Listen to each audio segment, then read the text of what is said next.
We started in 2007 as an idea. It wasn't just the lack of credibility or the skepticism of the domain. There were lots of questions that we had. We didn't know who would buy.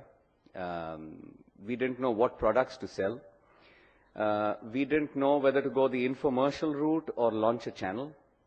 We were not even aware of how to launch a channel. We didn't know whether we needed to have our own call center or outsource a call center. What price points, whether the housewife would look at this kind of a proposition or the man would buy. The questions were many. In addition to that, there was nobody who came in with the domain knowledge. I, for one, am not a media person. Okay, I'm not even an internet guy. I've been in retail, I've been in FMCG, but honestly don't know much about internet or virtual retail. So just like me, there were very few people who had the domain knowledge of home shopping. Whoever had done it had done tele shopping. And whoever had done tele shopping is one guy I didn't want to talk to because I think we wanted to do something totally opposite of tele shopping. But just to give you a perspective of what we were confronted with when we started this business. It was a pretty difficult situation. We knew that the consumer was skeptical. We also, at that stage, and this is about 2.5 years ago, every industry was booming. Retail was booming, mobility was booming, real estate was booming, media was booming. We couldn't even find a single employee to join us in the team because why would anyone want to join a home shopping business, and that also a startup home shopping business? We wanted to establish credibility, so we said we will only sell brands and we will not sell anything magic. But when we started approaching brands, too many people who were willing to give us a product for the same reason, because everyone said that, listen, agar apna product aapke saath attach kar diya, to our image will fall, and very rightfully so. Or if we give you a product, you will undercut, and our retailers and distributors will be up in arms. So nobody wanted to give us a product. But we knew, it was difficult in the initial days. But there was potential. There was potential, and that was the potential which was the driving force. And I think other than the standard potentials of buying behavior and disposable incomes and widespread money in the pockets of a younger sect, the biggest potential which was there was that somehow in India,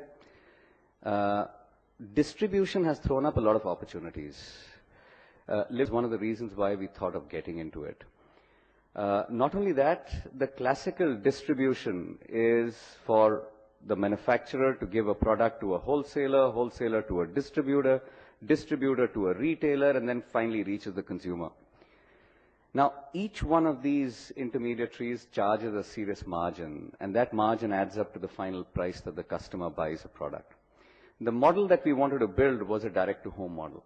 The model was that you go straight to the manufacturer, take the product to the consumer, and whatever is the saving of the intermediary or the lack of it is what you plow back as value to the consumer. Because if you don't give value, and this is exactly what was being said early in the morning, if you don't add value or provide value to the consumer, why the hell would he buy from you? So this was the model, this was the opportunity that we had in mind. And this is where we started building the entire business. When we started building it, we knew it's a direct-to-home model. But what we didn't know is how complex a direct-to-home. We created a sourcing company. And today, I think, in many ways, this is a very unique sourcing company. There are about 60 to 70 buyers, merchandisers, category managers.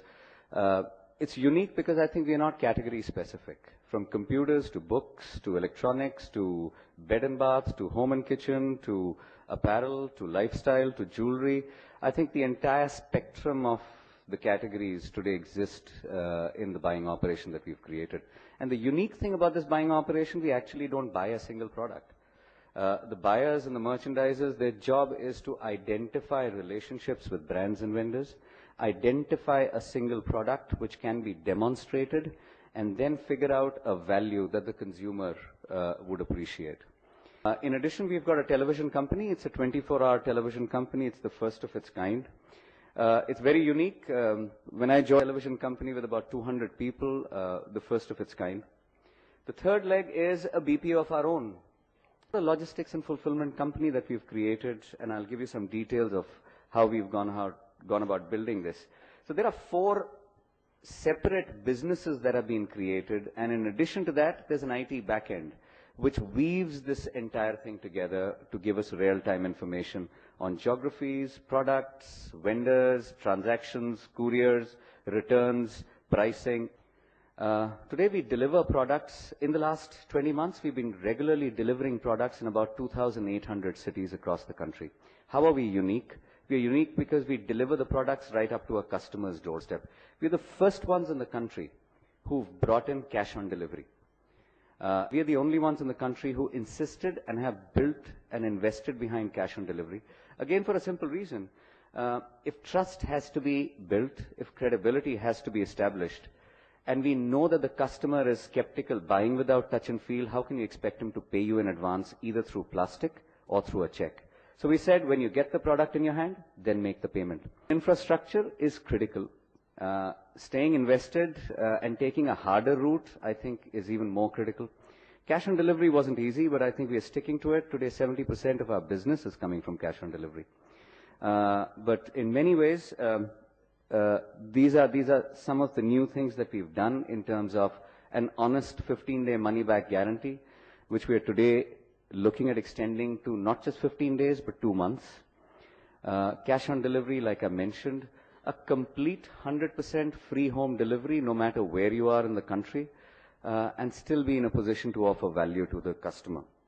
But we needed to do this because I think for us, it was important to establish credibility for the domain, which is virtual retail and home shopping, rather than build a brand called Homeshop18. I think the brand comes later.